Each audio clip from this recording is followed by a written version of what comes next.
my soul. I live for you alone, every breath. Amen. Nous allons continuer notre série d'enseignements sur l'ordre divin. Alléluia. Nous allons continuer cette série d'enseignements. Nous avons compris dès le départ que l'ordre divin est une chose importante pour notre vie. Alléluia. Nous avons compris qu'il est important pour nous d'avoir de l'ordre dans nos vies. Nous avons compris l'importance même de l'ordre. L'ordre permet beaucoup de choses. Et lorsque cet ordre-là vient de Dieu, alors nous en bénéficions réellement. Ça nous apporte énormément de choses. Le monde, les humains, appliquent beaucoup l'ordre humain. Et nous savons que l'ordre humain peut ordonner certaines choses dans nos vies, mais elle ne procure pas la paix. Elle ne donne pas la bénédiction. Elle ne nous permet pas d'être épanouis. Elle ne nous permet pas de profiter de beaucoup de choses, des grâces de Dieu. Alors, ce qui est important pour chaque personne qui vit dans ce monde, chaque personne qui a connu Christ, c'est de permettre à ce que, ou d'expérimenter l'ordre qui vient d'en haut. Alléluia. L'ordre qui vient de Dieu. L'ordre qui vient d'en haut. Et cet ordre-là est très important. Nous avons vu la nuance entre l'ordre divin et l'ordre humain. Il y a une véritable nuance. L'ordre divin va se charger des choses intérieures, pendant que l'ordre humain va organiser l'extérieur. L'ordre divin va nous apporter l'épanouissement et la paix, pendant que l'ordre humain ne peut pas nous apporter l'épanouissement et la paix. L'ordre divin tient compte du temps des choses, pendant que l'ordre humain tient compte du temps chronos, pendant que l'ordre divin tient compte du temps.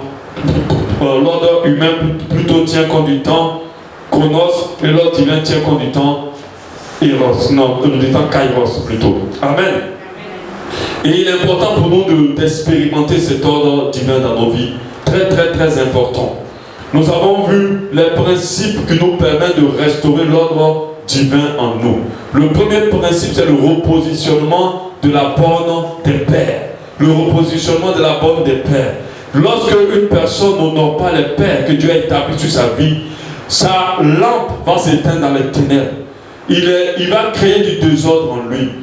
Les différents pères, nous avons cité 8 catégories. Lorsque tu n'honores pas ces pères, alors ta lampe va se teindre dans les ténèbres, ton œil se cassera, tu ne pourras pas s'orienter. Malheur à celui qui maudit sa source. Cette personne est déjà dérangée, cette personne a déjà créé du désordre en elle. Et beaucoup de choses dans sa vie vont être marquées de l'empreinte de la malédiction et vont créer du désordre. Le deuxième principe, c'est le positionnement ou le repositionnement ou la bonne gestion des bornes secondaires. Les bornes secondaires représentent toutes les situations difficiles marquantes de nos vies. Généralement, quand les gens vivent des choses difficiles, elles deviennent une borne pour elles. Et ces gens s'en réfèrent pas de manière positive, mais de la manière négative pour vivre. Et du coup, ça crée beaucoup de désordre dans la vie des gens. Toutes les choses que nous avons vécues de négatives, ce ne sont pas des choses qui doivent nous aider à ne pas rentrer dans la volonté de Dieu. En fait, ce sont des choses qui doivent nous servir de tremplin. Ce ne sont pas des choses qui doivent nous retenir de faire les choses de Dieu. Et quand les gens sont frustrés ou ont été trahis, du coup, ils ne font pas confiance. Ce n'est pas comme cela que Dieu veut que nous fonctionnons. Les bornes secondaires doivent nous aider à pouvoir être des tremplins pour nous, pour avancer. Un tremplin, c'est quelque chose qui te pousse à aller de l'avant. Les bornes secondaires, quand elles sont positives, ça doit être des références pour nous rappeler de la puissance et de la bonté de Dieu. Alain, tu restes là-bas, s'il te plaît. De la puissance et de la bonté de Dieu. Ça nous permet de pouvoir nous orienter, que lorsqu'on est face à des situations, qu'on n'oublie pas que Dieu a déjà fait. Le troisième principe qui se rappelle. Comment?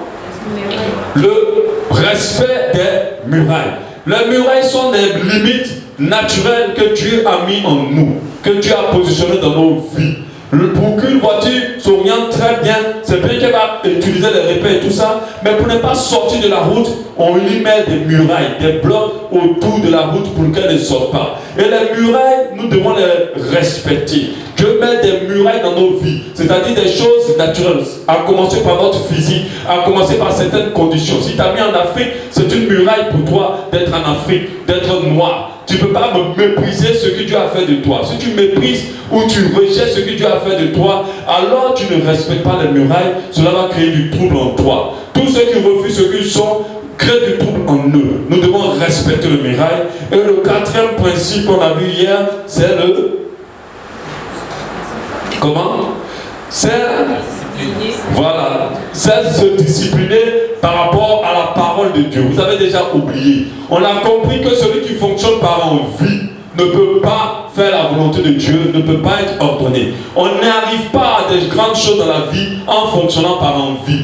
Lorsque les envies nous conduisent, alors nous ne sommes pas disciplinés. Nous devons nous discipliner pour ne pas que les envies nous conduisent, mais plutôt les décisions. La parole de Dieu nous dit, à tes résolutions reprendra ton succès. Ça veut dire qu'en prenant des décisions, tu vas réussir. Alléluia. Donc il est très important pour nous de fonctionner par décision. Si nous fonctionnons par envie, alors nous allons avoir de mauvaises vies de prière. Nous allons avoir de mauvaises vies de jeûne. Nous viendrons à l'église comme quand nous voulons. Nous allons avoir des relations avec des gens quand nous voulons. Or Dieu nous a dit nous devons aimer. L'amour c'est une décision. L'amour ce n'est pas une envie, ce n'est pas un sentiment. Cet amour qui intéresse Dieu c'est l'amour agapé. Alléluia. Et nous devons fonctionner par décision.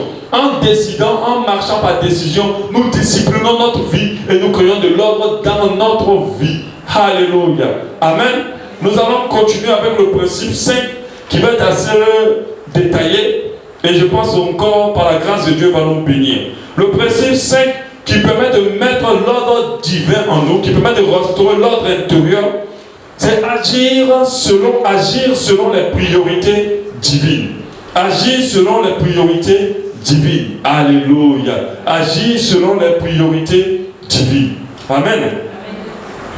L'ordre et l'organisation sont basés sur les priorités.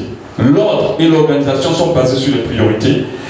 C'est-à-dire, qu'est-ce que je fais avant l'autre? Amen.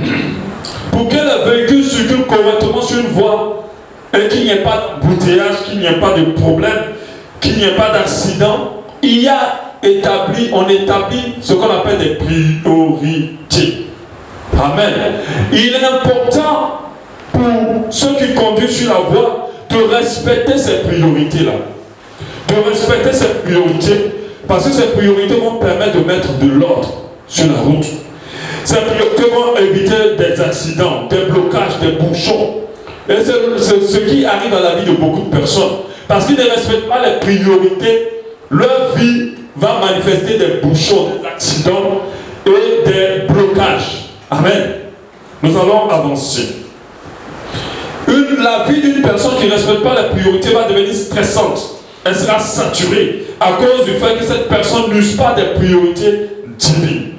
Le monde a ses priorités, mais ses priorités sont différentes de celles de Dieu. Ce que le monde regarde comme prioritaire, ce n'est pas la même chose que Dieu voit comme prioritaire. Dieu ne voit pas de la même manière que le monde voit. Amen. Donc comment reconnaître la priorité de Dieu? Comment reconnaître la priorité qui vient de Dieu? Comment reconnaître la priorité divine? Lorsqu'on respecte la priorité divine, toutes les choses sont agencées dans nos vies de manière plus fluide. Elles vont nous permettre d'être plus épanouis. Elles vont nous apporter beaucoup de facilité dans nos vies. Elles vont nous permettre d'évoluer facilement et d'avancer facilement. Généralement, on arrive à une vie qui coince, à une vie difficile, à une vie qui crache, à une vie qui compte beaucoup plus d'échecs parce qu'on ne respecte pas les priorités divines. Amen. Parce qu'on ne tient pas compte des priorités divines. Ce soir, tu vas entendre un enseignement qui va changer ta manière de vivre et qui va te permettre de repositionner l'ordre en toi et de permettre à ta vie de prendre son élan ou de prendre sa vitesse de croisière comme Dieu l'a prévu. Le cinquième principe pour maintenir l'ordre divin en nous, c'est-à-dire gérer mieux les priorités divines, va nous permettre de savoir le temps que nous devons accorder à chaque chose dans notre vie. Le temps que nous devons accorder à notre conjoint, le temps que nous devons accorder à nos enfants, le temps que nous devons accorder aux choses en dehors de nos maisons, le temps que nous devons accorder à l'église. Ce principe va nous permettre d'agencer tout cela. Amen. Parce que, rappelez-vous, la parole de Dieu nous dit, il y a un temps pour chaque chose. Le temps, ce n'est pas le chronos, c'est le kairos. C'est le temps que Dieu a accordé à chaque chose. Et nous devons pouvoir le détecter. Si nous ne détectons pas le temps de chaque chose, alors nous sortons des priorités divines. Amen.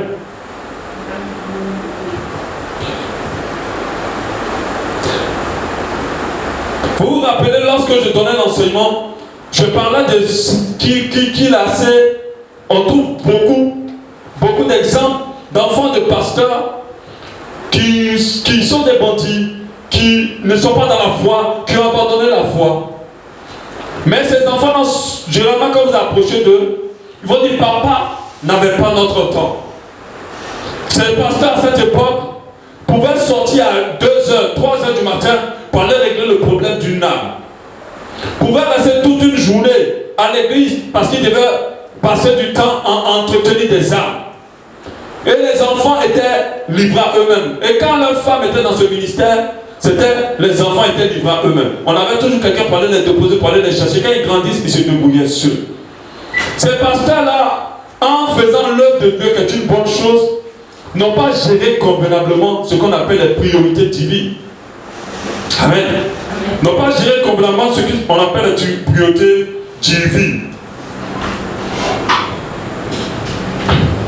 Ils passaient le temps à s'occuper de la prédication de l'église, mais ils n'ont pas agencé leur énergie ou leur tâche selon la priorité divine, selon le temps de Dieu.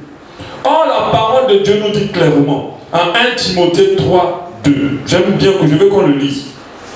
Pour ceux qui sont appelés au ministère, cette parole est importante. Il faut que donc l'évêque soit irréprochable, mari d'une femme, une seule femme, sobre, modéré, réglé dans sa conduite hospitalière, propre à l'enseignement. Au verset 3, il faut qu'il soit ni adonné au vin, ni violent, mais indulgent, pacifique, désintéressé. C'est le verset 4 qui nous intéresse. Il faut qu'il dirige bien sa propre maison. Il faut que celui qui sert le Seigneur dirige bien sa propre maison. Et qui tienne ses enfants dans la soumission et dans la parfaite honnêteté. Verset 5. Car si quelqu'un ne sait pas diriger sa propre maison, comment prendra-t-il soin de l'église de Dieu? Pour nous faire comprendre que, ça j'en parlerai certainement demain, que ces pasteurs-là ont mal géré les priorités. Ils n'ont pas compris que leur maison est d'abord prioritaire par rapport à l'église. Ils peuvent recevoir des coups de fil à minuit. Ils prennent voiture, femme de foi, et ils vont gérer les problèmes des âmes.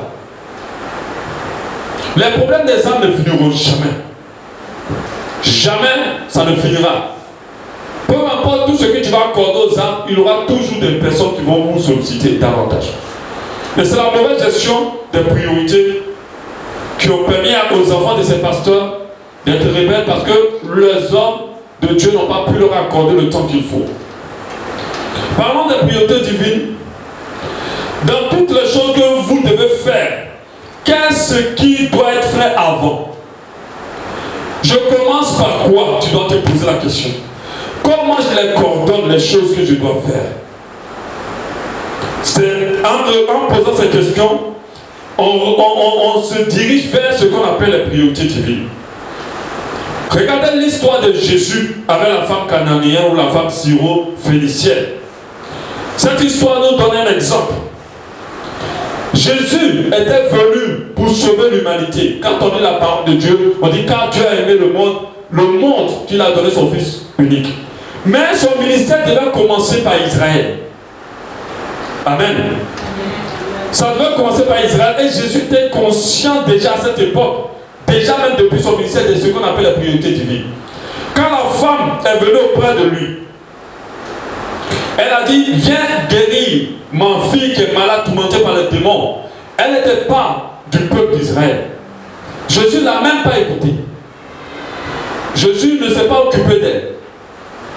On va lire ça tout à l'heure.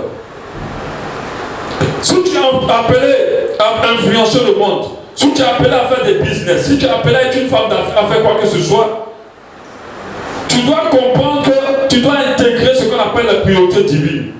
C'est-à-dire connaître le temps de chaque chose. Il est évident que tu n'arriveras pas jusqu'au bout si tu n'intègres pas les priorités divines. Si tu n'intègres pas les priorités divines, tu auras du mal à atteindre tes objectifs. Tu vas faire beaucoup de choses, mais tu feras du surplace. Jésus, dans son agenda de ce jour-là, cette femme n'était pas dans son programme. Amen. La mauvaise gestion des priorités est une grande cause d'échec. Une très grande cause d'échec. Parce que si tu gères mal tes priorités, tu vas t'épuiser. C'est une très grande cause d'échec. La mauvaise gestion des priorités financières. Lorsque vous prenez votre argent, vous l'investissez dans ce qu'il ne faut pas. Alors votre argent ne va pas se multiplier. Amen. Investir, ce n'est pas investir. Ceux qui font les affaires le savent. Amen. Ceux qui font les affaires le savent. Ils savent que tu ne peux pas prendre ton argent et le mettre dans n'importe quoi. Il faut le mettre dans ce qui est prioritaire. Sinon tu vas mettre dans un projet bien, mais ça ne va rien donner, ça ne va pas se multiplier. Parce que ce n'était pas d'abord là qu'il fallait commencer. Mais c'est quelque chose que tu dois faire. Amen. Donc, papa, mon argent, j'investis dans quoi d'abord? Dans quoi est-ce que je mets mon argent? Cela qui convient à Dieu. Tout cela s'appelle la gestion des priorités. Nous avons des fois beaucoup de choses à faire. Mais qu'est-ce qui doit être fait en priorité? Cela va nous permettre de mettre de l'ordre en nous. Dieu a sa priorité et nous allons la prendre. Alléluia.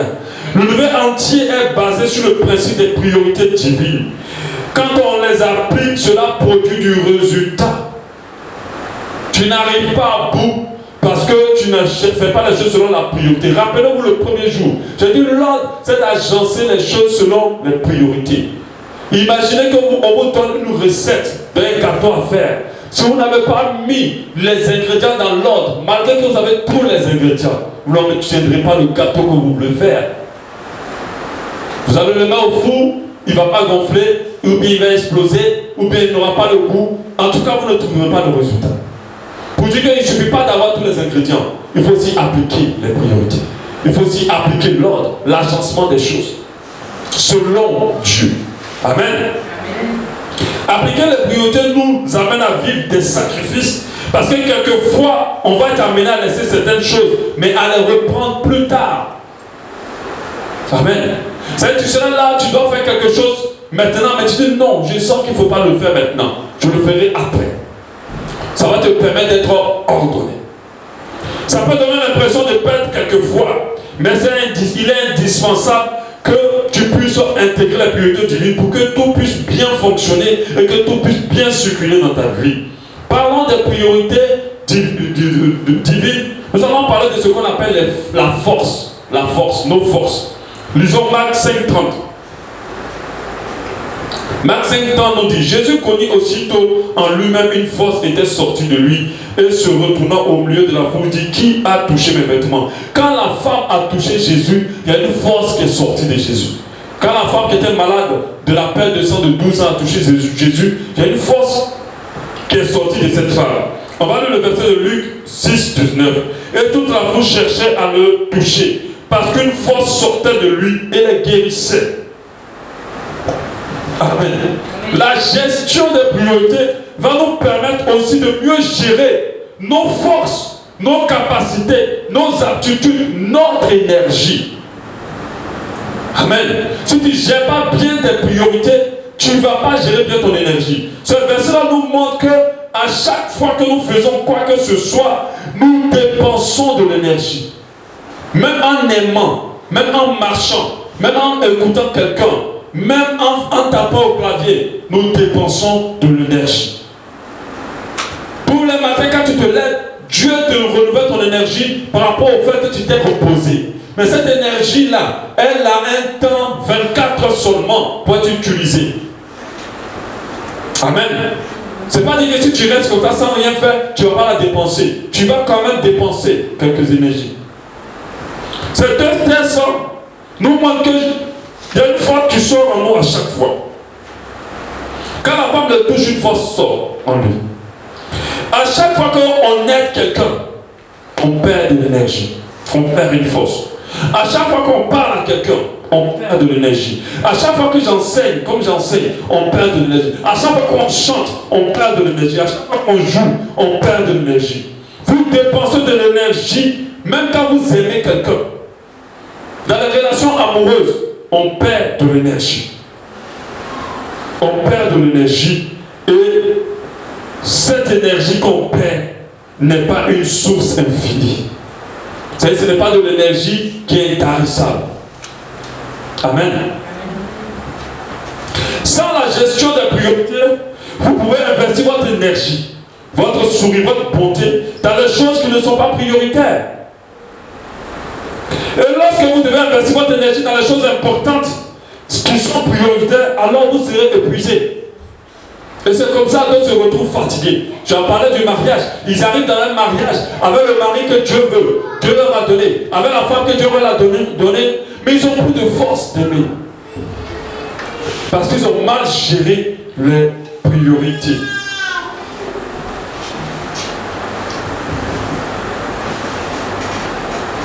Et c'est en cela que les personnes dans le mariage, ils vont entendre les femmes dire tu n'as plus mon temps. Les femmes leur poser la question 10 000 fois est-ce que tu m'aimes? Les enfants vont dire tu n'as plus mon temps.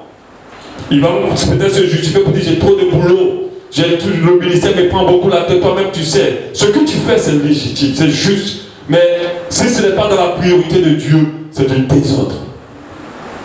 Amen. C'est bon, mais c'est du désordre. Et ça va te créer du trouble. Ça va troubler ton foyer. Ça va troubler ta relation avec tes enfants. Parce que tu n'appliques pas les priorités. Si vous ne gérez pas bien votre énergie, votre foyer va manquer de bonheur, manquera d'épanouissement. Pas parce que vous n'avez pas votre conjoint, ni vos enfants. C'est parce que votre énergie a été dépensée ailleurs. Amen. Plusieurs personnes à la fin de leur jour vont rester seules. Parce que les enfants n'auront pas le temps de les visiter. Ou bien n'ont pas eu l'habitude d'être avec eux. Donc les enfants vont les laisser dans la vieillesse. Regardez-vous très bien. Vous avez de l'énergie. Mais il y aura un temps où cette énergie-là ne sera pas comme elle est actuellement. Si vous appliquez les priorités divines, quand vous serez vieux, vos enfants pourront vous porter. C'est pour ça qu'en Europe, vous voyez des vieux, comme je le disais la dernière fois, j'étais là-bas et je voyais des vieilles dames aller faire des courses et j'avais pitié. Je dis, mais qui va leur faire les courses? Et puis ma belle-soeur me disait, mais personne. Ça ne faut pas, ils vont mourir. Personne ne le fera. Elles sont honte. Mais ces personnes-là, pendant leur vie, n'ont pas mis les enfants en priorité. Ils ont mis la réussite, l'argent en priorité. Travailler pour avoir beaucoup, avoir une maison, une voiture, voyager, faire des croisières et tout ça. Et du coup, ils restent seuls.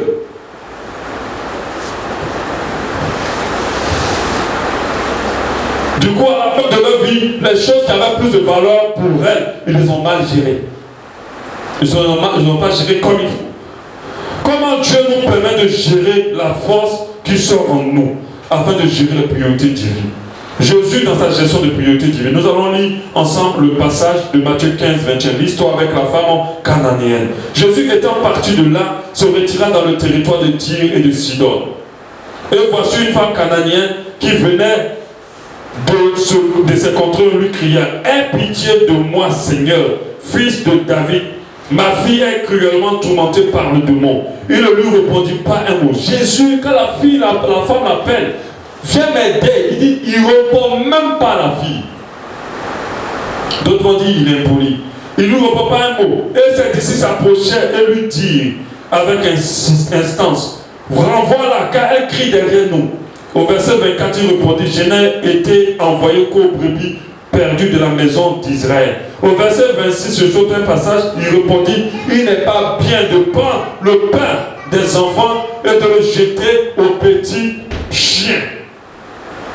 De prendre le pain des enfants et de le jeter aux petits chiens. Amen. C'est un très bon exemple des sollicitations et de la gestion des priorités. Alléluia. Pourquoi parlons-nous des priorités? Dans la vie, nous allons être beaucoup sollicités. Pas sollicités seulement que par les mauvaises choses, par beaucoup de choses bonnes.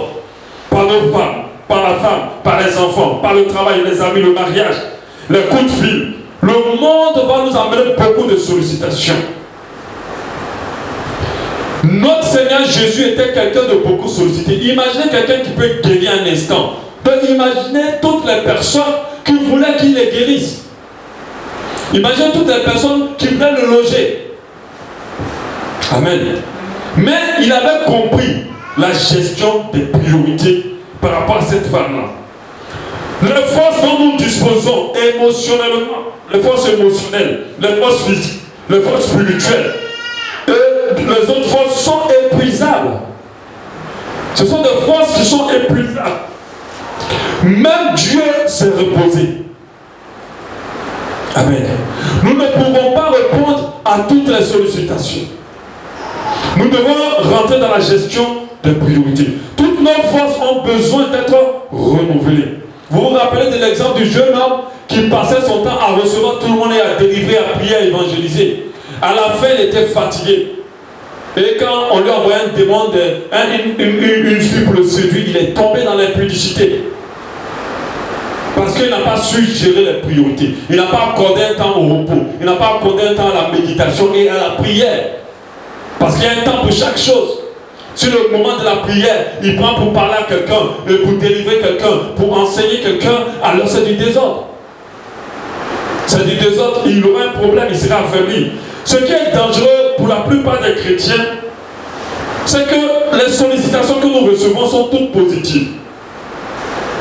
Certaines sont mauvaises, les mauvaises, on sait qu'on ne va pas les suivre, mais elles sont toutes positives. Même parmi les sollicitations positives, laquelle doit être priorisée?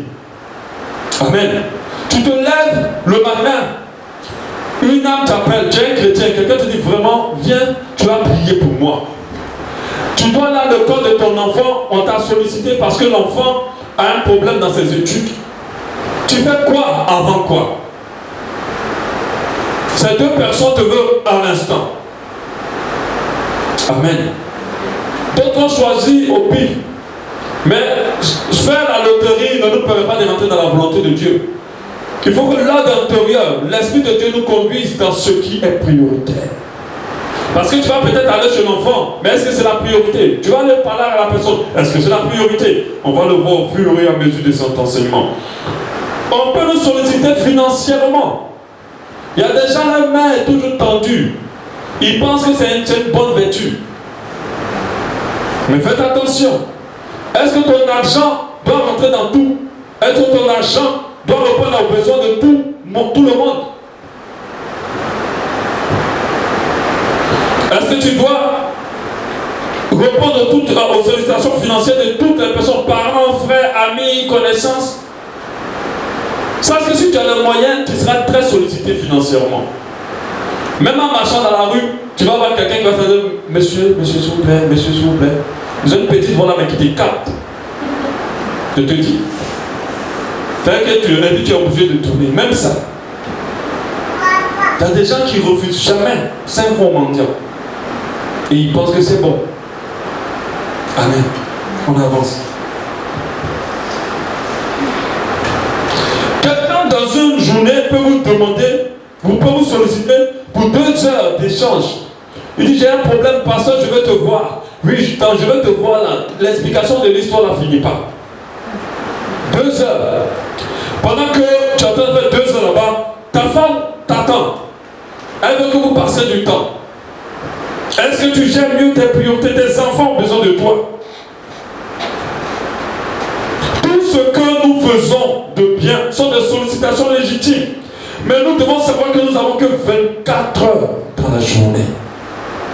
Nous avons une énergie pour 24 heures dans la journée. Donc comment répondre aux sollicitations d'une manière efficace selon qui convient à Dieu? Quelqu'un va dire qu'il est impossible de répondre à toutes les sollicitations. Il n'est pas impossible de répondre à toutes les sollicitations parce que l'ordre divin va nous permettre de répondre au temps de chaque sollicitation et il y aura de l'équilibre. Amen. Jésus nous donne un bon exemple. La femme qui vient de la fille qui est tourmentée par les démons. Jésus a l'onction de guérison, de délivrance.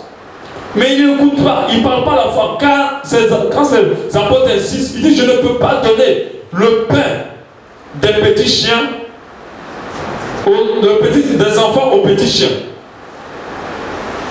Direct. Je vais vous parler de quelque chose par laquelle, de laquelle quelqu'un doit être délivré.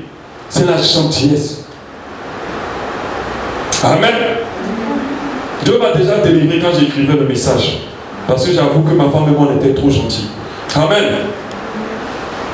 La gentillesse n'est pas un fruit de l'esprit. Amen. La gentillesse n'est pas un fruit de l'esprit. Le fruit qui correspond presque à la gentillesse, c'est la bonté. C'est pas pareil. Vous n'allez pas lire dans la Bible où on a écrit Dieu est gentil. Dieu n'est pas gentil, Dieu est bon. Il y a une vraie nuance entre gentil et bon. Le gentil va dire oui à tout le monde. Le gentil aura du mal à dire non. Il va essayer de faire du bien à tout le monde, de satisfaire tout le monde, selon ce qu'il peut. Et le gentil va finir par s'épuiser. Ceux qui sont gentils finissent par s'épuiser. Parce que plus ils font, plus ils s'épuisent. Et mieux, mal, ils gèrent leurs priorités. Il aura du mal à faire des reproches. Une maman gentille va laisser l'enfant continuer à faire de peur qu'il boude et qu'il soit frustré. Mais une maman bonne va dire non à l'enfant. Tu as les caries et tu veux des bonbons. C'est non. Mais la gentille va dire tiens, prends, mange. Est-ce que vous voyez déjà la nuance? Les personnes bonnes, contrairement aux gentils, vont chercher à faire ce qui est bien.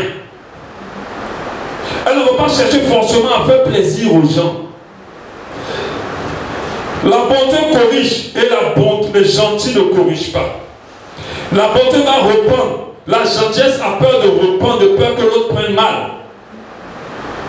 Le gentil ne va jamais dire. Mais le bon te dira que là, je ne suis pas d'accord. Et les gens sont épuisés émotionnellement quand ils sont gentils.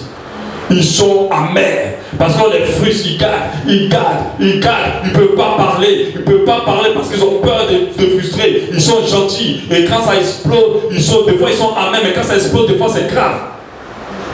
Amen.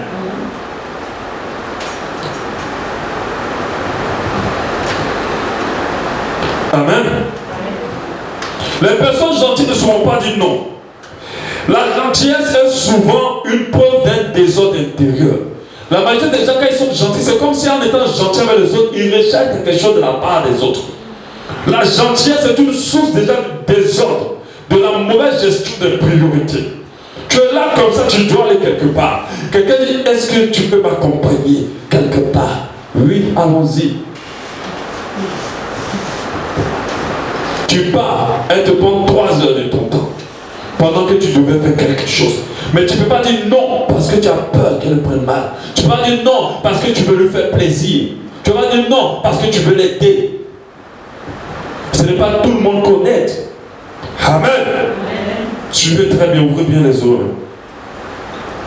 Je ne suis pas en train de dire qu'il faut être méchant. Mais je suis en train de dire qu'il faut être bon. Alléluia. Jésus, la réaction qu'il a eue à la femme, ce n'est pas une relation de méchanceté. Ce n'est pas non plus une réaction de gentillesse. C'est une réaction de bonté. Jésus a été bon avec cette femme. Amen. Les gentils vont être tout le temps vexés.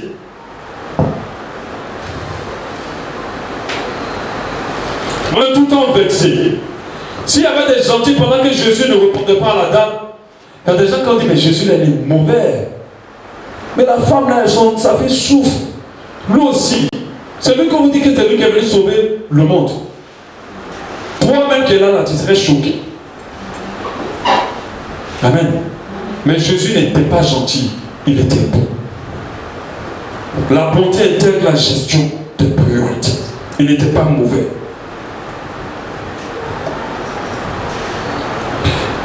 Jésus n'a même pas parlé à la femme quand il s'adressait à lui. Tu dois comprendre qu'il y a des sollicitations pour lesquelles tu ne dois pas répondre. Il n'a pas parlé à la femme pendant qu'elle était en train de parler à lui. Il y a des sollicitations pour lesquelles tu ne dois pas répondre. Moi, par exemple, avec le WhatsApp, je bénis Dieu que c'est un truc qui fatigue certaines personnes, mais pas moi. Vraiment pas moi. Moi, je n'ai pas le temps de dormir sur WhatsApp. De toute façon, je vais parler avec qui? Ma femme est avec moi. On va parler. Non, on se voit toujours. On va pas passer longtemps dans WhatsApp. Et puis qui d'autre de qui je suis proche? Je n'ai pas d'amis en tant que tel. Donc je vais parler au WhatsApp des heures, de ce pourquoi faire. Mais en tant que pasteur, il y a des gens qui arrivent à avoir vos numéros. Pasteur, aide-moi, aide-moi, fais ceci. Pasteur, pasteur. Et quand tu lui dis 2-3 mots, la personne ne t'avait parlé avec toi, expliquer tous ses problèmes. Je laisse seulement les réponses, je réponds. Selon que Dieu dit. Il y a des moments Dieu veut que je réponde. Mais il y a des moments Dieu veut que je ne réponde pas. Donc tu vas voir le message de la personne s'enchaîne, je ne réponds pas. J'avais un comme ça en Côte d'Ivoire qui a passé à m'écrire. Il m'était débattre avec moi sur les sujets de la foi et tout ça. Quand il a commencé, je n'ai plus commencé à répondre.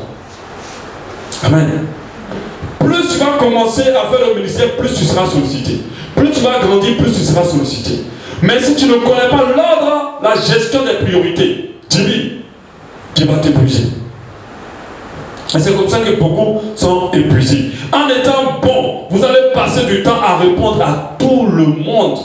En étant plutôt gentil plutôt. Vous allez passer du temps à répondre à tout le monde, aider tout le monde et vous allez vous épuiser. Vous allez dépenser votre énergie dans ce qui n'est pas utile, ce qui n'est pas prioritaire. Vous n'aurez pas le temps de prier, vous n'aurez pas le temps de méditer. Vous allez désobéir à l'ordre divin. La femme cananéenne n'était pas dans le programme de Jésus, n'était pas dans le planning de Jésus. C'est pour cela qu'il n'a pas répondu à cette femme. Amen. Quelqu'un va dire, non, mais est-ce que c'est normal aussi qu'on laisse l'enfant de cette femme mourir ou souffrir? Mais c'est là qu'il y a le danger. C'est là qu'il y a un problème. Lorsqu'on veut faire du bien à tout le monde, on veut répondre aux sollicitations de tout le monde, c'est ce qu'on appelle la philanthropie. La philanthropie, ce sont des personnes qui veulent répondre au bien de tout le monde. Dès qu'on les sollicite, il faut qu'ils répondent. Dès que tu dis aide-moi, il doit t'aider. Ce sont des gens qui aiment aider et qui passent le temps à aider. La philanthropie ne va pas nous permettre de rentrer dans l'ordre divin. La philanthropie dans la priorité divine. La philanthropie ne fait pas la volonté de Dieu. Amen. Mais c'est une vertu que le monde acclame, que le monde bénit, que le monde reconnaît, que le monde respecte. Amen. Le fait de vouloir aider tout le monde, ce sentiment a détruit beaucoup d'églises. La philanthropie. Dans mon ministère avec ma femme, on a eu beaucoup de problèmes avec la philanthropie. Beaucoup. Les gens viennent à l'église, ont des problèmes, pouf, on embarque leurs problèmes. On soulève le problème en même plus qu'eux. On va les aider jusqu'avec tout, nos biens, notre temps, notre énergie. Elle est là, elle sait. Et ce n'est pas une fois, beaucoup de fois on l'a fait. Pas pour nous vanter. Mais généralement, et à plusieurs reprises, on a été les mauvaises personnes. On a investi notre temps, notre argent, notre énergie là où il ne fallait pas. Ça détruit beaucoup d'églises parce qu'en étant philanthrope, on peut héberger des agents du diable. On peut faire rentrer les agents du diable dans notre église. On peut leur donner des places. On peut leur donner notre intimité. En voulant aider tout le monde, tu peux faire rentrer un démon dans ta maison. Ça détruit des couples. Vous étiez mariés ensemble, vous avez voulu aider quelqu'un. Et cette personne-là, au lieu de venir vous harmoniser davantage, en fait, vous avez pris avec vous la personne qui va détruire votre foyer. Amen. On ne répond pas à toutes les sollicitations. Et ça, si tu ne le sais pas, tu vas voir beaucoup de choses se ruiner dans ta vie. Tu vas brûler tes ailes. Tu vas voir ton entreprise se détruire. Dans une entreprise, on n'embauche pas les gens par pitié, par gentillesse. Il y a des gens qui embauchent par gentillesse. Oh, quand tu fais rien, bon, viens t'asseoir quand même chez moi. Je vais te donner quelque chose. Et c'est cette personne-là qui va révolter ton équipe, qui va mettre ton équipe dans la révolte, qui va te calomnier, qui va te détruire. Même sa simple présence est une malédiction pour ton entreprise. Et l'entreprise crache. La gentillesse a ruiné beaucoup d'églises. L'ennemi use de la philanthropie pour infiltrer les églises, pour infiltrer les foyers, pour infiltrer les vies par ses agents. Alléluia. Vous savez qu'en guerre, c'est une technique de guerre. On veut avoir toute une armée, on veut coucher quelqu'un qui est malade pour leur tendre un guet-apens. Donc quelqu'un est couché, les malades comme ça, puis vous arrêtez, vous voulez l'aider, et puis on vient vous attaquer. Normalement, vous ne devez pas regarder. Si vous avez la priorité divine en vous, vous devez passer les yeux malades. Même les arnaqueurs dans nos vies utilisent cela. Tout Tout à l'heure, j'ai vu une vidéo sur YouTube où on montrait les techniques en Chine, comment ils volent les enfants. Tu marches avec ton enfant, il s'approche, puis il dit aide-moi à trouver tel endroit. Pendant que tu regardes, l'autre met un produit sur la bouche de l'enfant, il y a déjà une voiture à côté. Et l'enfant s'évanouit, il prend l'enfant. Dès que tu as fini de donner l'indication, tu retournes, ton enfant n'est plus là. Parce que l'enfant était drogué et la voiture est partie. C'est en voulant aider. C'est pour cela qu'il est important, au nom de Jésus, que tu puisses discerner les priorités divines. Que tu ne puisses plus investir ton énergie là où il ne faut pas. Et que tu investis ton énergie là où il faut. Amen. Ce n'est pas une exhortation à la méchanceté. Faites très attention. C'est plus que cela. Nous tous qui sommes assis ici, nous avons déjà vécu des expériences de mauvais investissements d'énergie et de temps. Donc nous savons de quoi je suis en train de parler. Si Dieu ne vous a pas appelé prioritairement à aider les démunis dans votre ministère, ne prenez pas votre ministère pour aller aider les démunis. Même un ministère a des priorités divines. Amen. Vraiment, c'est en préparant ce message que je me suis rendu compte de cela. Même un ministère a des priorités divines. Je remarque qu'on a une église, on veut tout faire. On veut aider les pauvres, on veut aider les femmes, on veut donner à manger, on veut faire tout. Mais quel est l'appel de ton ministère? Il a des priorités divines. Jésus était venu, il n'était pas venu pour nous les païens. Il était venu pour les brebis perdus de la maison d'Israël. Mais pas qu'il régnait, nous les païens. Il s'occupait d'abord de ceux-là. Et après, il allait activer Paul, Saul qui est devenu Paul, pour les païens. Parce que s'il ne commençait pas par eux, il ne pouvait pas. S'il allait faire du désordre, et sa mission allait être un fiasco. Amen. Et ça, il faut comprendre cela. Des fois, on prend nos finances d'église pour aller investir dans ce qui n'est pas la priorité de l'église, du ministère. De ne pas prendre une finance de couple pour l'investir dans ce qui n'est pas la priorité des finances du couple. Et c'est comme cela que les finances ne se multiplient pas. Rappelez-vous, l'ordre divin permet la multiplication. C'est vrai que les finances ne se multiplient pas, qu'il n'y a pas d'épanouissement. Vous aidez les gens, mais vous sentez qu'il y a toujours un blocage dans vos finances. C'est que vous faites de mauvais investissements par rapport à l'ordre divin. Amen. Et c'est ce qui empêche de voir, d'avoir vie de prospérer, avoir ministère de prospérer, avoir l'église de grandir aussi. Alléluia. Parce qu'à chaque fois que nous recevons des finances, ces finances-là ont des priorités. Et il faut savoir lesquelles. Même si nous faisons de bonnes choses, ces finances ont des priorités. Si Jésus avait répondu favorablement à cette femme cananéenne, en disant oui madame, qu'est-ce que je peux faire pour vous? Elle est où votre fille? Les gens disent waouh, Jésus il est bon, Jésus il est bien, Jésus a bien agi. Mais Jésus n'a rien dit à cette femme-là. Certainement, il devait être tellement misérable et désespéré. Il n'a rien dit. Deux fois, le diable prend ces images-là pour s'approcher de toi. Et tu baisses toute ta garde. Pendant que c'est le diable. Tu vois que la personne est misérable et tu as pitié, tu l'embarques. Mais comme ça, tu es en train d'embarquer un démon dans tes problèmes. Amen. Qui se reconnaît dans ce que je suis en train de dire? Ah, tout le monde doit lever la main parce que là, c'est arrivé à tout le monde.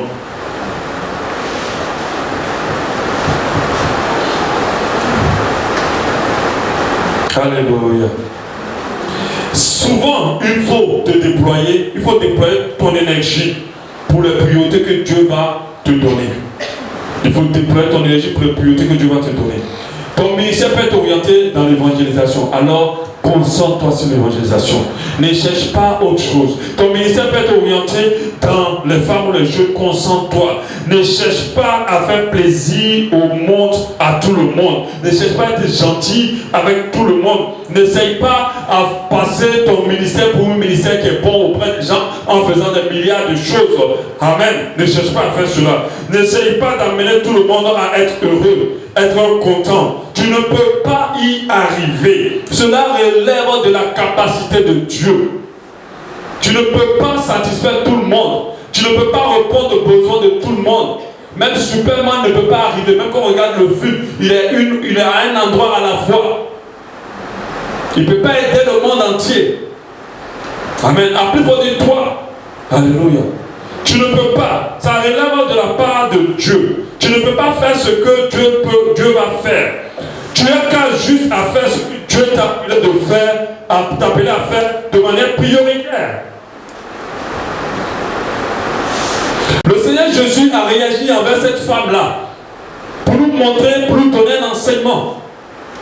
Pour nous montrer qu'on ne fait pas les choses comme ça. Il faut les faire sur la base de priorité. Et c'est lorsque ses disciples ont parlé qu'il a répondu. Il a dit, je n'ai été envoyé qu'aux brebis perdues de la maison d'Israël. C'est à partir de là qu'il a parlé. Tu n'en as rien dit à la femme. Jésus explique pourquoi. Il dit, j'ai une cible. Ma cible, c'est la maison d'Israël. Votre ministère, votre vie, votre journée a des objectifs et des cibles, a des priorités. Vos finances ont des objectifs et des cibles, a des priorités. Et vous devez les connaître. Vous devez y investir votre énergie comme il faut, selon les capacités que Dieu vous a données. La gestion des priorités nécessite de savoir à quoi vous avez été appelé et sur quoi vous devez d'abord investir vos forces. Est-ce que Dieu est-il indifférent à la souffrance de cette femme? Non, pas du tout. Au contraire, Dieu veille. Mais Dieu n'a pas prévu d'agir de cette façon. Alléluia. De l'aider maintenant. Il n'a pas prévu de l'aider tout maintenant selon qu'elle le sollicite. Si vous laissez la place à Dieu, la place de Dieu plutôt à Dieu, Dieu va agir, Dieu va le faire. Si Jésus n'aidait pas cette femme, Dieu aurait suscité quelqu'un d'autre pour l'aider. Ce qui est destiné à toi, fais-le. Ce qui n'est pas destiné à toi, ne le fais pas. Dieu activera la personne qui doit le faire, elle viendra le faire. C'est pour ça que la Bible dit que vous êtes le corps du Christ, chacun pour sa part. Les gens se disent, si je ne le fais pas, alors personne ne le fera. Mais ce n'est pas vrai. Et c'est ça la mauvaise manière de réfléchir. Si tu n'accompagnes pas la personne au marché à acheter tes choses, elle ira quand même. Elle achètera sa chose. Sa journée ne sera pas gâtée. Amen. Sa journée ne sera pas bousillée. Mais parce que tu vas être gentil, tu vas détruire ta journée en ratant les priorités de ta journée. Pendant que la Bible nous dit, il y a un temps pour chaque chose dans l'Ecclésiaste 3:1. Un temps pour toute chose sur les cieux. Alors ton force doit être investie selon le temps de chaque chose. Tant qu'on est sur la terre, on est soumis au temps. On doit savoir que les choses, chaque chose a son temps. Alléluia. Amen. Dieu veut qu'on apprenne à discerner le temps des choses, à connaître le temps de chaque chose. Alléluia. Que Dieu te donne cette capacité-là, qu'il permet à partir d'aujourd'hui de pouvoir réaliser les priorités divines, de pouvoir investir ton énergie qui te donne tous les matins dans les choses qu'il faut.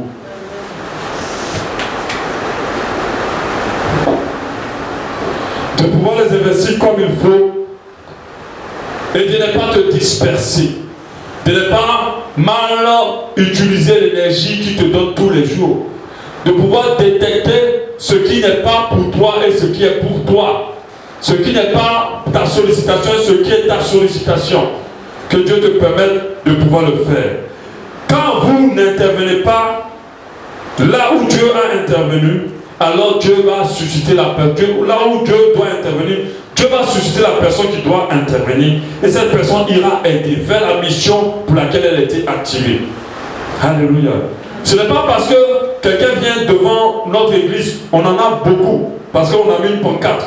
Tous les jours, les gens viennent ici pour dire, pasteur, vous n'avez pas à manger, pasteur, ma fille est à l'hôpital, pasteur, ceci, cela. Mais je ne réponds pas à tout. Ce n'est pas parce que je n'ai pas répondu que cette personne n'aura pas. Si elle est sincère, ce n'est pas parce que moi je n'ai pas répondu qu'elle n'aura pas une réponse de la part de Dieu, que Dieu n'interviendra pas. Une grosse partie de ces personnes sont des escrocs. Il y a d'autres qui profitent des opportunités. Comme c'est une église, ils ne vont pas refuser. Regardez par exemple aujourd'hui. J'étais là pour quelqu'un m'appelle, bonjour pasteur Soro, bonjour. Je vous envoie un SMS, apparemment vous ne l'avez pas reçu. J'ai dit, ok, c'est qui? Il m'a dit, bon, vous savez, actuellement je suis en train de recruter des gens, des ménagères, tout cela, et j'ai combien de places à donner? Il dit, monsieur, s'il vous plaît, Je ne suis pas intéressé. J'ai raccroché. C'était un escroc. Parce qu'on avait déjà eu le coup à l'église où les gens couraient pour aller donner leur CV. Mais après, avant que les gens arrivent, Michel m'était déjà arrivé là, presque arrivé là-bas. Avant que les gens arrivent, on a compris que c'était une arnaque. Mais regarde la mauvaise sollicitation, regarde l'énergie que les hommes sont en train de dépenser. En train de courir dans l'église, il avait donné le point du centre-ville. Il fallait maintenant envoyer une certaine monnaie pour son dossier. Amen. Et lorsque ta lumière intérieure est assombrie, tu n'arrives pas à détecter ça. Tu n'arrives pas. Quand ta lumière intérieure est assombrie, tu n'arrives pas. C'est pour ça que ceux qui font les fétiches pour détourner, ils atteignent facilement ces genres de personnes. On t'escroque en live. Tu es là, tu penses que tu es en train de faire une bonne affaire. Tu veux investir tes millions dedans, puis bam, la personne disparaît, son téléphone ne passe plus. Tu ne peux même pas dire comment il s'appelle. Vous savez, pendant qu'on est en train de t'escroquer, tu n'as même pas eu la présence d'esprit de demander son nom. Ou de vérifier sa carte. Amen. Est-ce que vous devez agir dans toute sollicitation? Je dis non. On ne doit pas agir en tout et pour toute sollicitation. On ne doit pas agir en tout et pour toute sollicitation. Le matin, quand je me lève, je vais venir au travail. Ma fille m'attrape et dit, reste papa avec moi. Reste. Est-ce que je dois répondre à la sollicitation de ma fille? Non. Deux fois, oui. Mais comment savoir? C'est ce qu'on va voir. Deux fois, il faut rester. Deux fois, il ne faut pas rester. Amen. Comment gérer nos priorités? En quoi nous devons nous investir prioritairement? Nous devons comprendre que la priorité obéit au fait de connaître le plan de Dieu pour notre vie, notre destinée, le but de notre vie. Donc c'est très important de savoir où tu vas. Si tu ne sais pas où tu vas, tu ne sauras pas comment gérer tes priorités. Tu existes pourquoi? Demande à Dieu. Aussi le fait de savoir qu'on reconnaît tout ce à quoi Dieu veut qu'on accorde de la valeur. Mais il y a un principe essentiel pour l'agencement des priorités. On va revenir sur le texte de Matthieu 15. On va le lire à partir du verset 23.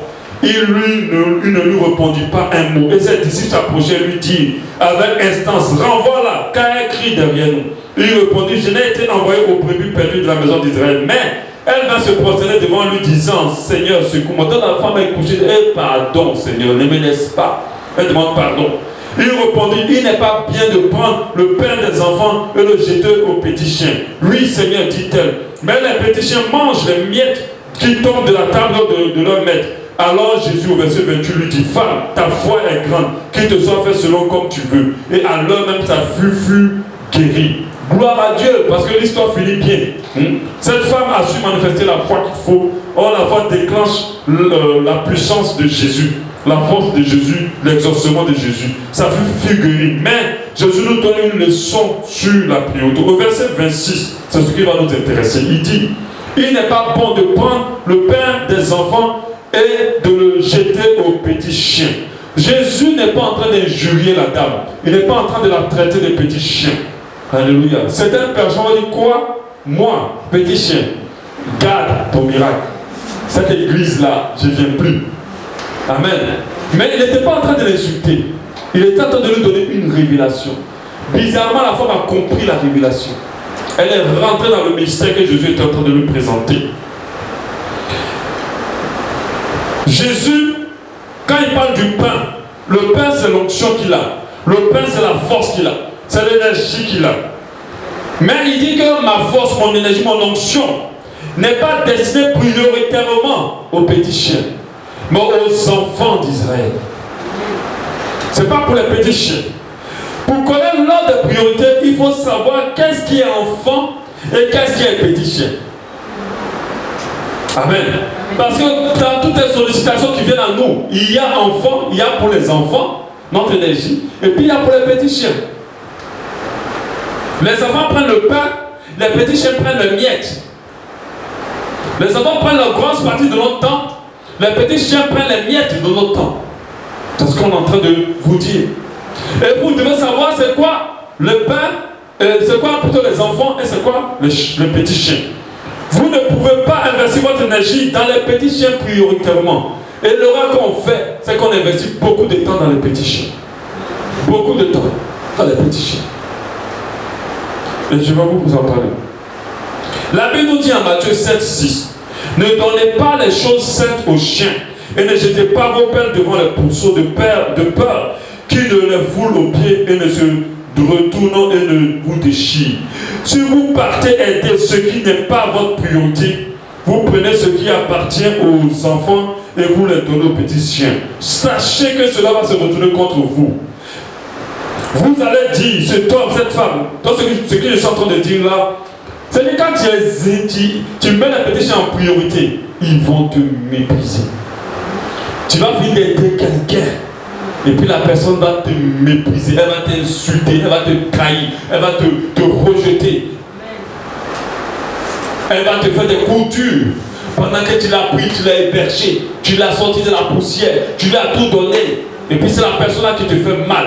Le mystère qu'elle a, c'est de dire, tant que tu vas investir dans les petits chiens, ça va se retourner contre toi. C'est ce que le verset dit. Il dit, ne donnez pas les choses saintes aux chiens. Ne jetez pas vos pelles devant les pourceaux de peur qui le foulent aux pieds. Tout ton aide là, ils ne vont pas considérer. Ils vont prendre comme s'ils méritaient. Ils vont penser comme si tu es obligé de faire ça dans leur vie. Ils vont dire, ils se retournent et ne vous déchirent. Non, ça veut dire de peur qu'ils viennent vous faire du mal. Si tu aides les petits chiens, ils vont se retourner contre toi. Ils vont mépriser ton aide. Ils vont mépriser ton soutien. C'est que là, les femmes qui prennent des hommes de zéro et qui les traitent, qui les travaillent, c'est un petit chien, mais elles ne savent pas. Elles travaillent, le gars il réussit. Et puis maintenant, il se retourne contre elles. C'est un petit chien. Elles n'ont pas eu le sens de la priorité divine. Amen. Elles n'ont pas eu le sens de la priorité divine. Elles n'ont pas compris que celui-là, je l'aime, hein, mais c'est un petit chien. Mon amour là, ce n'est pas d'abord pour lui. Je dois d'abord le garder pour le bon. Elles n'ont pas attendu le temps de Dieu. Et c'est cette même personne à qui elles ont donné toute leur vie, les méprise. C'est leur plus grand cauchemar après. Amen. Donc pour te faire comprendre que si tu investis dans les petits chiens, ça va se retourner contre toi. Et ça là, moi je suis très bien placé pour savoir que ça marche. Amen. Je suis très bien placé pour savoir que ça marche. J'ai eu beaucoup de coups avec les petits chiens. 2017 était vraiment l'année qui gagne la route des trahisons dans ma vie. 2017 plutôt, 18 pardon. Donc si vous partez aider ce qui n'est pas prioritaire, ça va se retourner contre vous. Vous allez dire, mais cette femme, je l'ai aidée. Ce monsieur, je l'ai aidé. Je l'ai pris, je lui ai donné du travail, je l'ai soutenu, j'ai fait ci, j'ai fait ça. Mais regarde ce qu'il fait. En tout cas, moi j'en ai dit beaucoup, hein. J'ai dit ça beaucoup. Tellement ça m'est arrivé. Que cela ne soit plus votre partage au nom de Jésus. Qu'à partir de maintenant, que Dieu te permette de détecter les petits chiens dans ta vie. Et que tu y investis plus ton temps. J'adore qu'ils investissent leur argent dans les petits chiens. Tout leur argent dans les petits chiens. Et les petits chiens ont méprisé. Et je vous assure, au Gabon, il y a beaucoup de petits chiens. C'est pas pour moi que j'aime beaucoup cette nation. Mais c'est un pays où les gens sont trop versatiles. Quelqu'un va être gentil avec toi. Tu vas lui faire tout le bien qu'il faut. Tu vas lui donner même presque ta vie. Et puis dès le jour, la personne va te traiter comme une personne qui a voulu le détruire. Elle va changer de cœur. Mais tu vas dire, mais attends, on est où là? Qu'est-ce qui se passe? Tu as comme l'impression qu'on a fétiché, mais en fait, c'est un petit chien.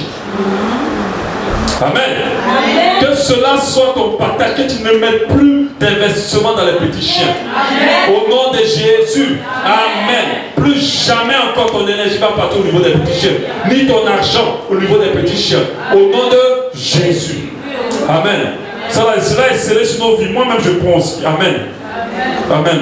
Il est temps avec Dieu, dans votre relation affective avec vos conjoints, vos enfants, vos parents, vos collègues, que vous puissiez distinguer les enfants des petits chiens.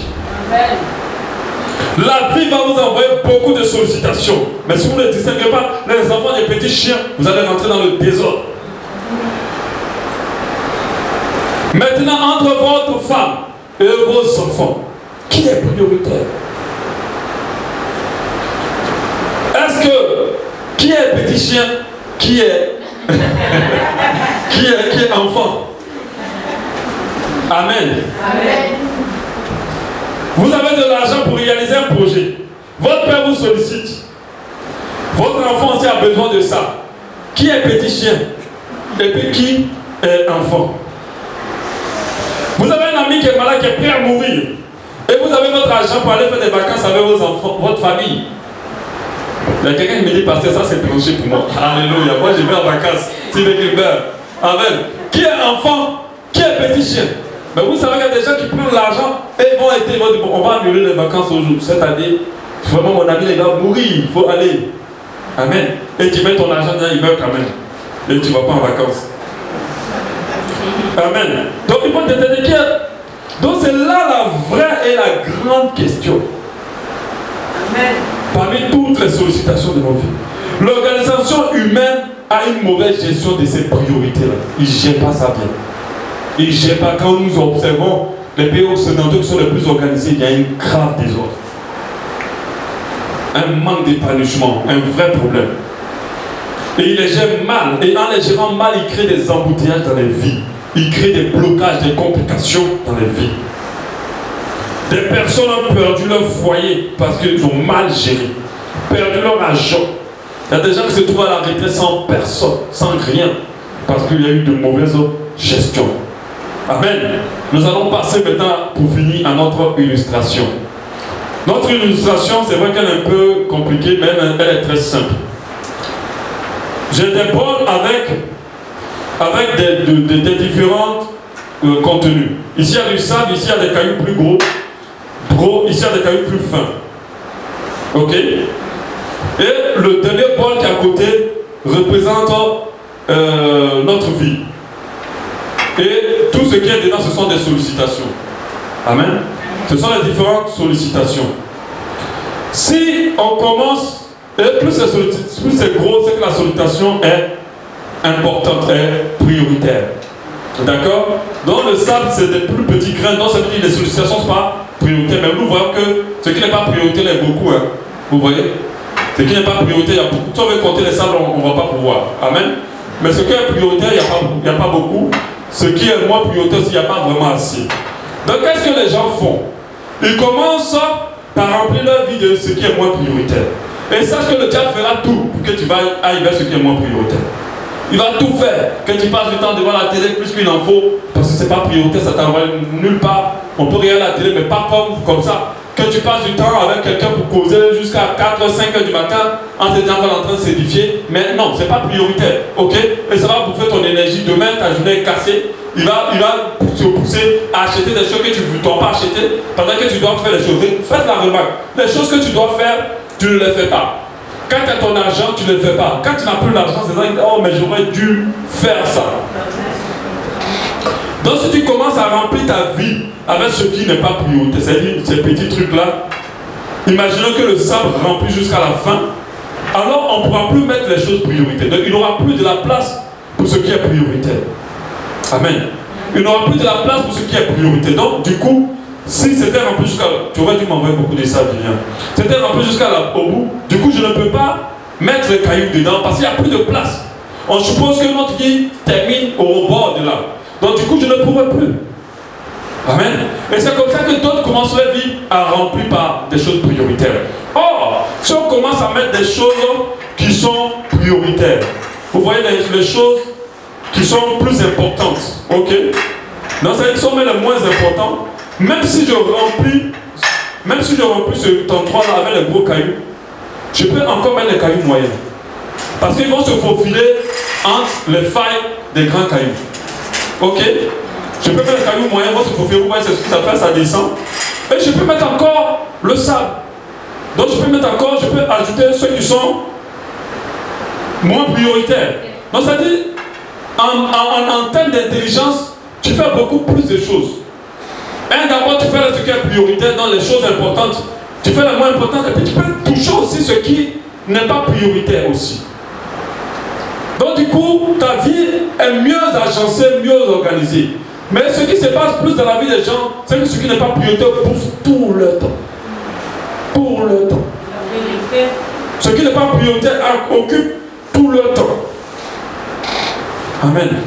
Si je remplis ma vie du sable, des choses moins importantes, il n'y aura plus de place pour entrer les choses importantes parce que le sable aura tout occupé. Lorsque je commence par mettre les choses les plus importantes, c'est les gros.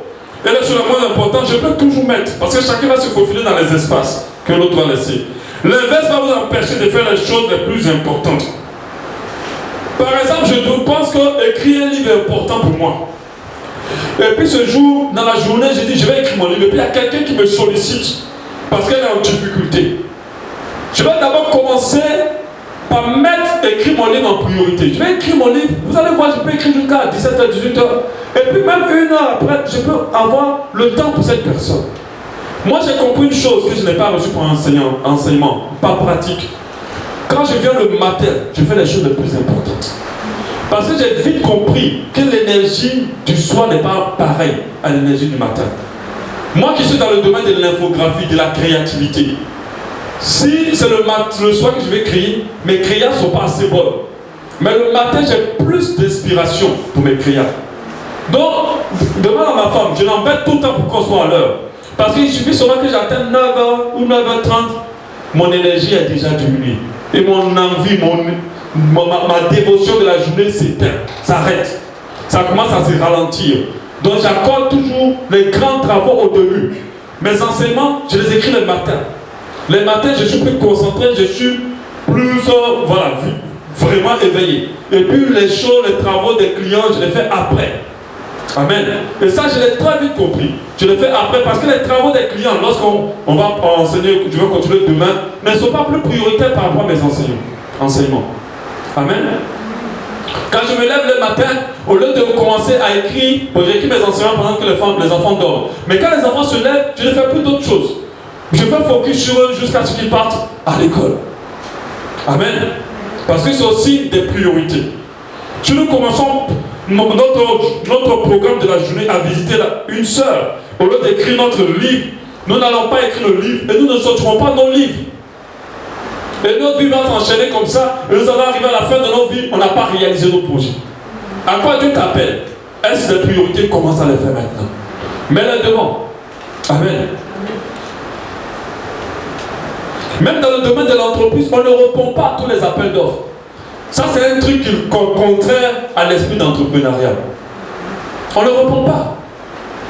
Je me rappelle, vraiment, je m'en répands que Dieu m'aide à revenir. Mon site Nicodème est un site qui me prend beaucoup de temps. Qui me prenait beaucoup de temps d'écrire les enseignements, d'y mettre et de me faire les mises à jour tous les jours. Ça me prend du temps. Et c'est un site qui a activé mon ministère depuis 2005. Donc je l'ai depuis 2005. C'est un site qui a connu une gloire. J'avais des centaines, des milliers de visites par jour. À cause de ce site, je suis connu dans le monde entier par le nom. Mais un jour, on a eu un client ici qui nous a proposé un gros chiffre pour réaliser un site. Et on a dit, oh, on ne peut pas le rater. On ne peut pas. Je vous assure, on a pris ce site. J'ai embauché des développeurs. On travaille jusqu'à 4h du matin. On tournait. On se levait, on travaille jusqu'à 2h, 3h, 4h, minuit. D'abord, le projet a duré des mois. Et quand on finit le projet, j'ai perdu l'envie de continuer le site. Je n'ai plus la force. Quand je vais m'asseoir pour écrire, pour les écrire, je n'ai plus la force. Jusqu'aujourd'hui. L'argent même que j'ai reçu, je ne sais même pas qu'est-ce que j'ai fait avec. Ça m'a apporté rien. Et j'ai perdu la force parce que, à l'époque, je n'ai pas senti la priorité divine. Si j'avais senti la priorité divine, j'aurais dit à ce contrat-là, tu restes là. Moi, je ne te prends pas. Parce qu'il y a plus important que toi. Les âmes qui sont édifiées au travers de ce site. Beaucoup se sont convertis par ce site. Beaucoup ont été fortifiés dans leur marche par ce site. Mais en cherchant à avoir l'argent, en ayant l'esprit d'entrepreneur, j'ai mal géré la priorité. La priorité humaine n'est pas pareille à la priorité de Dieu. La priorité humaine va détruire les choses prioritaires importantes de nos vies.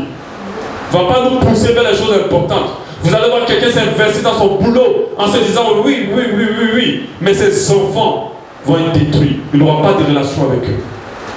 Amen. Donc on commence par les choses plus importantes.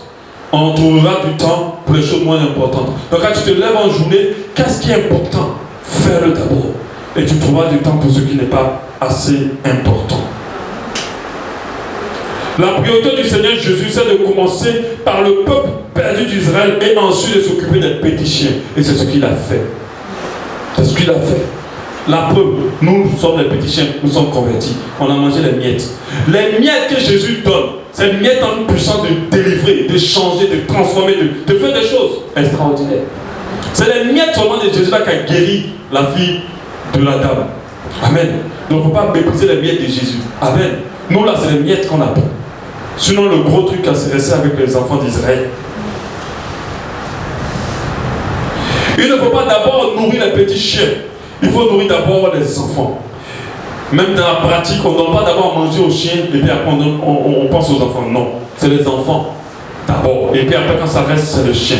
Il y aura toujours des miettes pour les chiens. Et les miettes, là, c'est ceux-là qui ont guéri la femme. Si vous investissez votre vie dans les choses qui sont moins de valeur, vous n'aurez pas le temps pour faire les choses qui sont importantes. Vous risquerez de terminer vos vies sans avoir réalisé les choses importantes de vos vies. Les petits chiens vont souvent vous solliciter, vont souvent essayer d'attirer votre attention, de vous demander des visites, des rendez-vous, de vouloir vous accaparer le temps. Vous devez faire la différence sur ce que Jésus a fait. Matthieu 15, il faut savoir comment ça, il faut savoir dire non. Savoir se discipliner pour subvenir d'abord aux enfants et croire que la grâce de Dieu va s'occuper des petits chiens. Amen. Amen. Amen. Maintenant, la prochaine question, ce sera comment on arrive à reconnaître ce qui est enfant, ce qui est petit chien. Cela, on va le voir demain à 10h00. Donc, il faudra être là pour savoir. Alléluia. Ce que tu dois comprendre, c'est qu'on est sollicité par beaucoup de bonnes choses. Mais parmi ces bonnes choses, il y a les enfants, il y a les petits chiens. Les petits chiens sont définis comme des chiens, les pourceaux. Tout ce que tu vas donner au pourceau va se retourner contre toi, va se retourner contre ta vie, va te détruire. La gentillesse n'est pas de Dieu, c'est la bonté qui est de Dieu.